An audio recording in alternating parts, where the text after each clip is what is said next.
তো hello everyone, আজকে তোমাদের সাথে শেয়ার করব খুবই সিম্পল প্রসেসে আম আচার কীভাবে বানানো যায়। আর হ্যাঁ, আম আচার বানাবার জন্য নুন কিন্তু ফার্স্টে দেবে না, নুন একদম সববার লাস্টে তোমরা দেবে যখন আচার রেডি হয়ে আসবে তখন।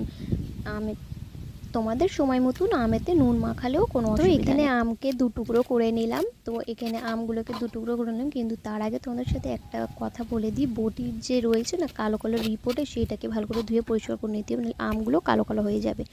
তো দেখো আমগুলোকে সব কুচিয়ে নিলাম, খুব সুন্দর দেখো আমের ভেতরের অংশটা।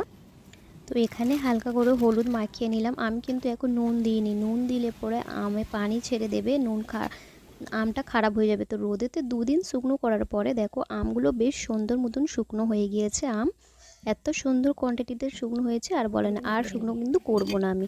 এবার আমি বোতলের মধ্যে ঢেলে দেবো। এর আওয়াজটা শুনে তোমরা বুঝতে পারছো যে কত সুন্দর আওয়াজ, মানে শুকনো হয়েছে। তারপরে কিছুটা কাঁচা লঙ্কা নেবো, ধুইনি আমি, তোমরা চাইলে কিন্তু ধুয়ে নিতে পারো। লঙ্কার বোটাগুলোকে ভালোভাবে ছাড়িয়ে নিতে হবে। লঙ্কার বোটা থাকলে কিন্তু আচারে দিলে আচার খারাপ হয়ে যাবে। তো লঙ্কার বোটাগুলো ছাড়িয়ে নিয়ে আমি উন্নার মধ্যে দিয়ে ভালো করে পরিষ্কার করে নিচ্ছি, কারণ আমি ধুইনি।